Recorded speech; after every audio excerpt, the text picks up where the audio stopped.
Hello and welcome to this video that covers the alternatives to higher education.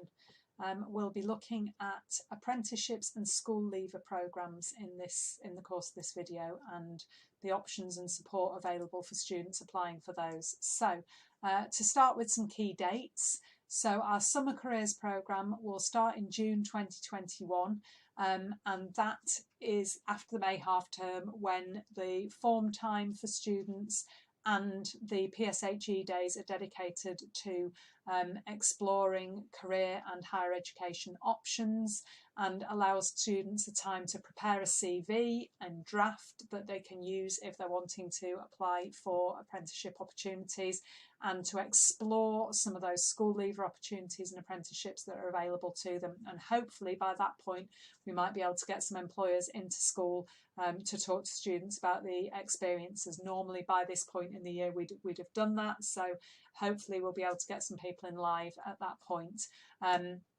We've also got the opportunity during the PSHE day in September in 2021, when some students are applying for universities. Other students can spend that time exploring some further school leaver opportunities. And obviously important dates for you going forwards. We've got the Year 13 Parents' Evening in November, and then as students start to apply for apprenticeships and opportunities after school, we can build in mock and practice interviews to help support them as they go forwards. And then in the spring term, there's an apprenticeship support programme which is focused more at students who are applying locally for apprenticeships and not wanting to apply to some of the big nationals where they might move away to do that. Okay. So in terms of opportunities, there tend to be sort of two types of training opportunity for students after sixth form. Obviously they can go into full-time employment once they're 18, but as well there are apprenticeship opportunities, and there are what are described often as school leaver opportunities.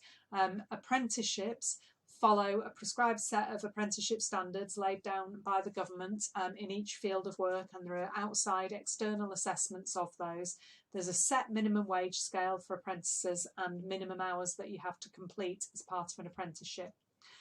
School leaver programmes are becoming a smaller group now as degree level and higher apprenticeships start to build up in more areas, but there are still employers who will describe their programme as a school leaver programme, and these tend to be individual training programmes run by the bigger companies, which are more flexible, but they usually lead on still to an external qualification.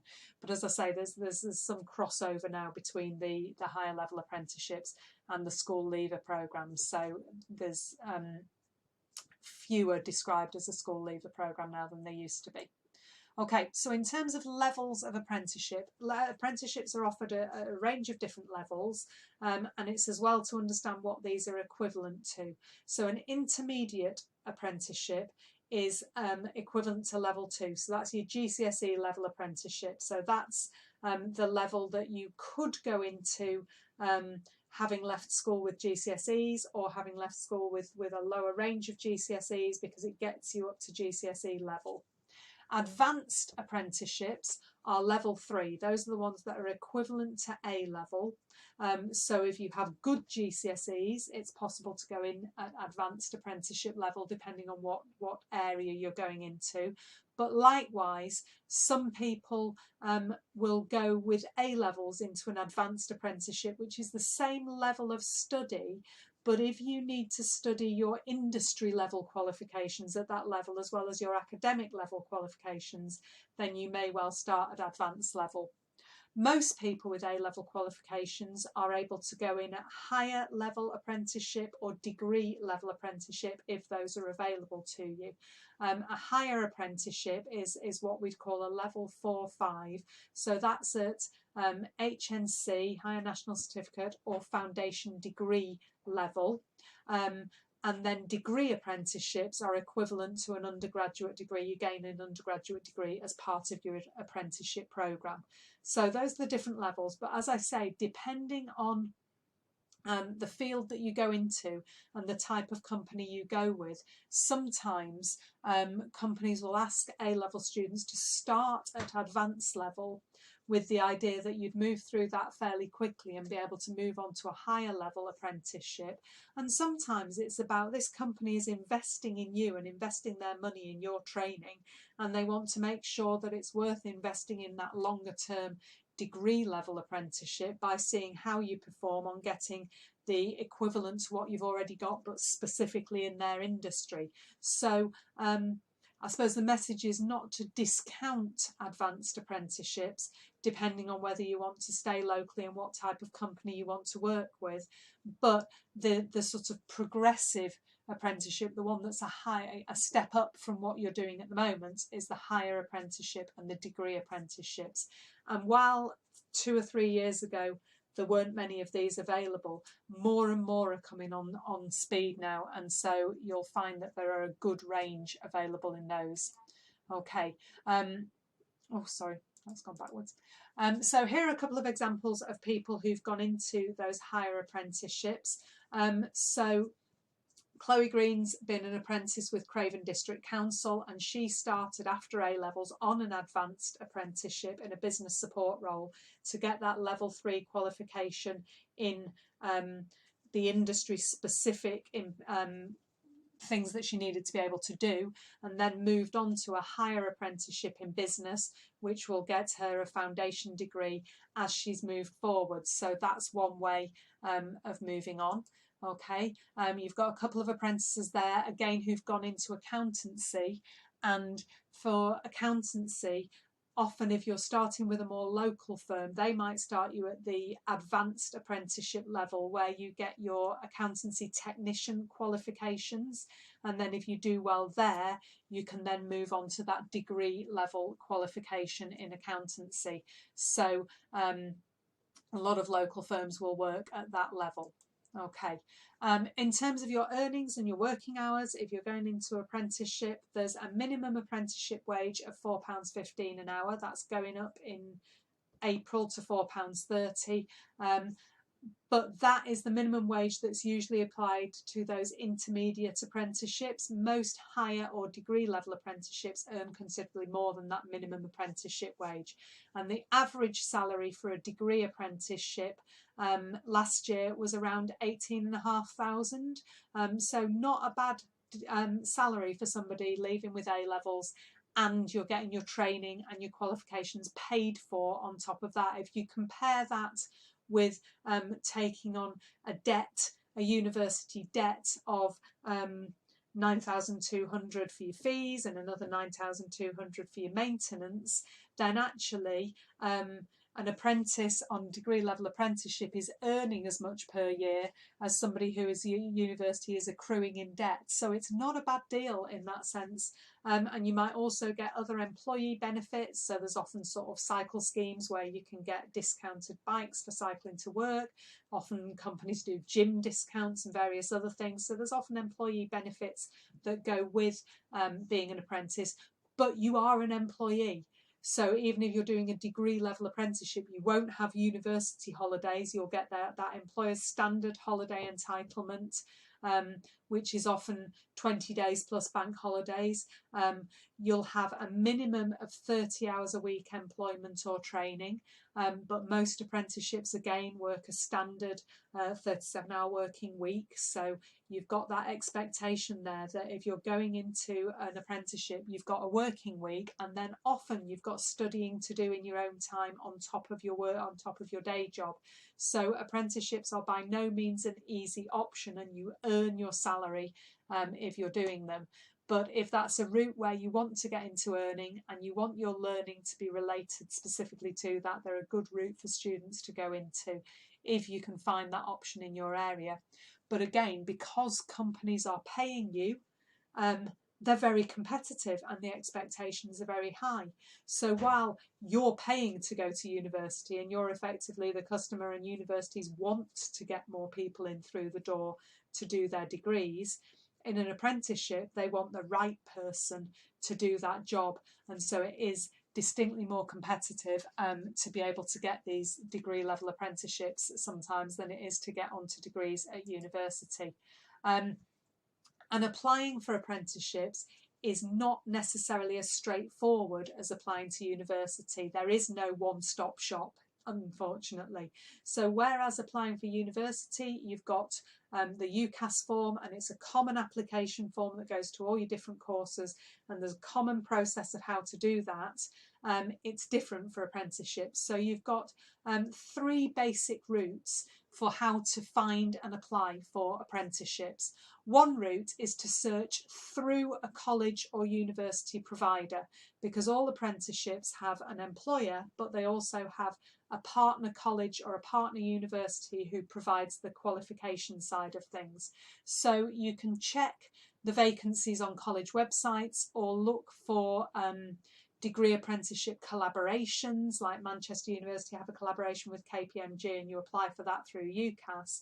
But most of the time you still apply to the employer and you have to secure the job with the employer, but the college or the university will advertise places for employers who work with them, so that you've got one place to look if you know which college or university you'd like to look at. So round here, you've got Craven College and Leeds City College are big apprenticeship providers, and usually on their websites they've got quite a lot of apprenticeship vacancies that you can apply for, but also you can register with them and say that you're interested in apprenticeships, and then if vacancies come up in the areas that you're interested in, you can get notifications. Some universities who are looking at degree level apprenticeships locally, you've got Northumbria, you've got Sheffield, particularly for engineering ones. Sheffield's got a big engineering degree apprenticeship approach. Manchester Met, Leeds Beckett, but again, sometimes it depends. Sometimes the university will offer an apprenticeship matching service, so if you register with them, then they will match you with employers who are offering apprenticeships and support you through that application process. Sometimes the university just advertises the jobs and the apprenticeships that are available with companies who work with them, but you have to apply still individually to that employer. And so for students, that's one route to look at and one way to go through looking for that apprenticeship opportunity. The second way of looking is to use the National Apprenticeship Service, and so the government run a finding apprenticeship service, and you can have a look on their website. You can see the link there to the gov.uk apply apprenticeships, and you can search there for apprenticeships via location, via job title, via the apprenticeship level, and you can register your searches with them so that you'll get alerts as new opportunities are listed in the areas that you're interested in. Or the final route is to apply directly to an employer for an apprenticeship, and to search the websites of employers that you might be interested in, or to look in local press. Sometimes companies advertise locally. Sometimes we get information into school about apprenticeship opportunities and we send that out to the year group. Or it's also possible to contact companies in the field that you're interested in and ask if any vacancies are coming up. Sometimes if companies are interested in you and you contact them and you tell them a bit about yourself and what you're looking at, and they're thinking about job vacancies, they might consider taking you on as an apprentice, because then they can train you up the way that they want to have you working. But again, if you're wanting that higher level or degree level apprenticeship, you may have to be prepared to move away from home. I just did an apprenticeship search for higher and degree level apprenticeships within a 20-mile radius of Otley. And at the moment, there are 9 degree level apprenticeship ones and 13 higher level apprenticeship ones within 20 miles of home. So that doesn't give you an awful lot to go at. So if you're looking at apprenticeships at that degree level, then you may well have to think that might move away in the same way as you would for universities. So some of the big companies that apply that look for degree level or higher level apprenticeships. People like BAE Systems are a big apprenticeship employer. People like Nestle, locally Morrison's are one of the ones, and it's not just about being a supermarket manager. They've got lots of opportunities within Morrison's for different fields. The police now recruit at an apprenticeship level, degree level apprenticeship for people into the police service, and so West Yorkshire Police sent through information this year about their apprenticeship programme, which quite a lot of students have applied for. Places like the Ministry of Defence and other government departments, GCHQ, take on people as apprenticeships, Virgin Media, but obviously these big companies are very, very competitive to get onto in terms of those apprenticeships again. So it's about making yourself as a student marketable for those. So when students are looking for apprenticeship opportunities, they do have to do a bit more of the legwork in terms of finding those options and finding them as they come up at different places during the year. School leaver opportunities, as I mentioned, might be in areas or companies where there's no sort of structured apprenticeship framework yet, or they might be run by large companies who want to offer their own programme that's slightly different from apprenticeships. Sometimes they're advertised as school leaver opportunities, but when you investigate them a little bit further, they are actually degree level apprenticeships as well. But these are ones that usually involve professional level qualifications and common in law, finance, accounting, business, information technology of different kinds.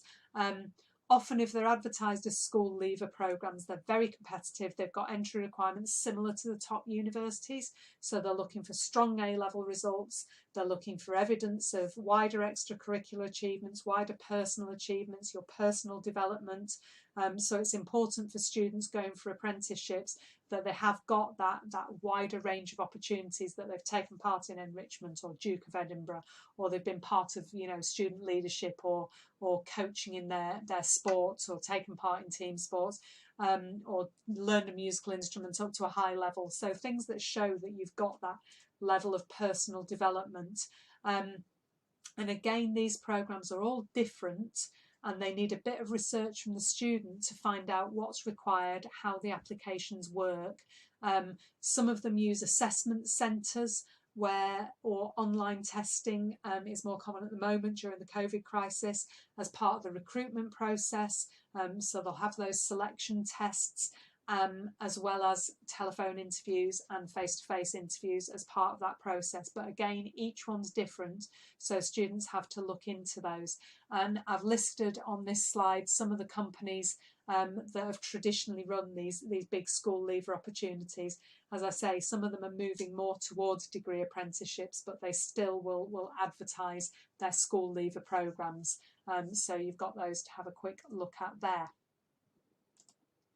Okay, so in terms of the support that you get from school, support available all year round, but sometimes students feel like we focus too much on university applications and not as much on support for apprenticeships, and that's more because the university application procedure tends to cover 80% of our students anyway, so we have to put quite a big focus on that. But also because there's a clear application process. So there are set times in the year when I'll be saying to students, come on, you need to get your personal statements done. Come on, you need to get these things done for UCAS. It's more difficult to say, oh, there's a set point in the year where apprenticeship students need to have done certain things, because they are all different depending on the different approaches and the different employers that they're applying to. So there's no way of saying to them, this is definitely what you must do to prepare for an apprenticeship at this particular time, which I think is why that the students sometimes feel like we don't focus on them as much. It's because there isn't that sort of structured programme, and students do have to work harder individually for apprenticeships because they have to complete different application forms in different formats. They have to search in different locations to find them because they're not all in one place. And so it does involve that sort of level of personal taking control over this, and that's probably where some support at home as well can help with the keeping looking, the opportunities come up at different points during the year, and so some degree apprenticeships might be advertised from sort of September, October of this year onwards for a start date next September, but others the process is between November and January, and some of the advanced and higher apprenticeships are sometimes not advertised until April or later for September, because some of the smaller firms don't work sort of at university years in advance, and so there might be things that are advertised for a January start which students can't access yet because they haven't got the A-level qualifications they need, but other ones will come up during the course of the year. They might happen later. So it's one of those things with apprenticeships, it's quite hard for students when they see other people getting their offers in from university and knowing what's happening, and they've still not got a clear idea because they're putting applications in. That can be a little bit tricky, and that's where support from home to say, you know, this is part of the process, that apprenticeships are a little bit different, that you don't need to worry yet about what you've got in place, is quite important. And in school, we do offer support all year round for apprenticeship opportunities, but students do need to ask us and make sure we know if they need some support and if they want some help with an application, or if they want some practice interviews. Because they happen at different times, they have to come and ask us. And the apprenticeship support can then be a little bit more bespoke in terms of what we're offering. But some general things that we are able to do for everyone who's interested in apprenticeships, we can set up careers interviews with our careers advisor. Now, the careers advisor is very, very good. She can point students in the right direction, but she can't make decisions for them. So it's useful if a student prepares for a careers interview rather than just sort of going in and the careers advisor saying, what would you like to do? And they go, I don't know, apprenticeship, but they haven't even thought about areas.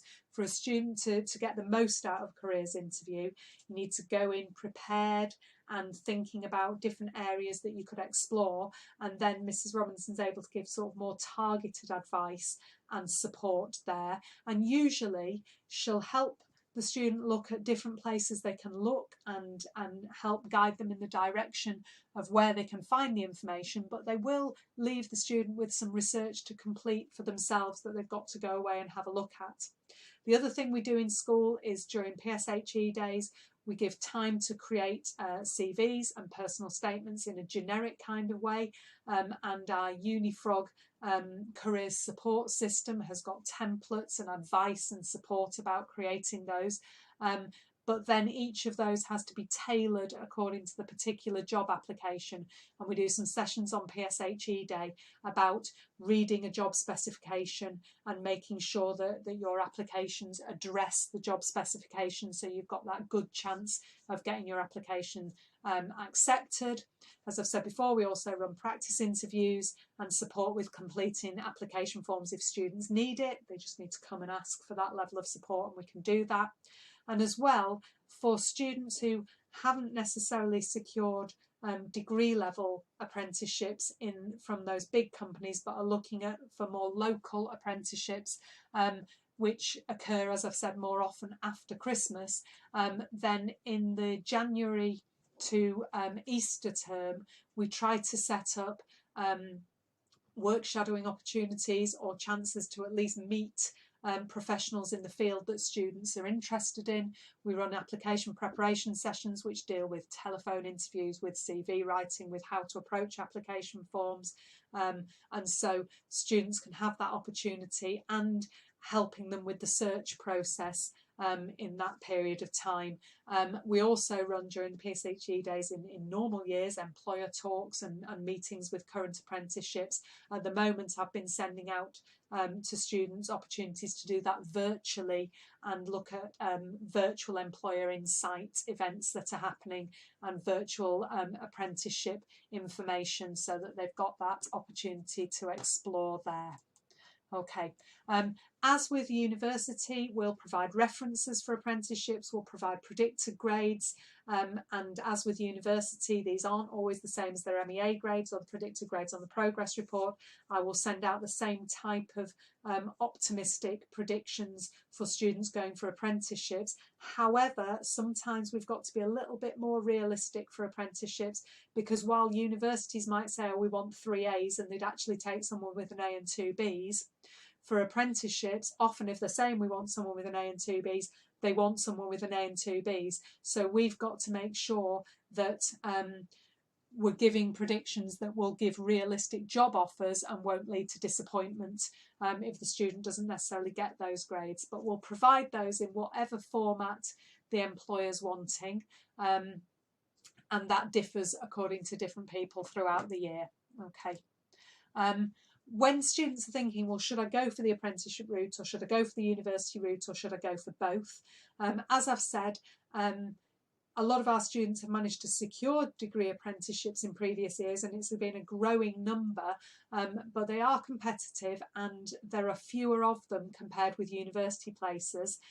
Companies are rightly wanting to choose the right people, and most students have to make a range of applications for apprenticeships before they're successful. Very few students get their first one. And so a lot of students then decide to use the university as a backup plan. So put a university application in for subjects that they'd be interested in studying. The degree apprenticeship route might be their first choice, but for a lot of them, if they don't get that, they'd rather go to university and start a degree and do it that way. If you get an offer from university, if you apply for university and get an offer, that does not mean you're committed to attend university. And it does mean that you can keep applying down that apprenticeship route and see what comes up. But it means you've got a sort of backup there in the background as a bit of a safety net. So that's the way a lot of our students who are thinking about going down this route tend to work. Okay, so if you've got any further questions about the apprenticeship route at this moment in time, or those alternatives to university, and you want to speak to our careers advisor about this, we're running appointments on the 16th of March for parents, and you can book in an appointment at that stage to speak to one of the sixth form team and the careers advisor, just to ask any initial queries about that. And then there's another drop-in evening later on in September where we can add in more support opportunities for people to ask more questions. So if there's nothing specific now that you want to know, there will be more opportunities to do that later down the line. But if you have got any queries based on what I've gone through today, then please book an appointment using the Parents' Evening system, and you can have a chance to ask any one-to-one questions that you've got. Okay, so I hope this was useful.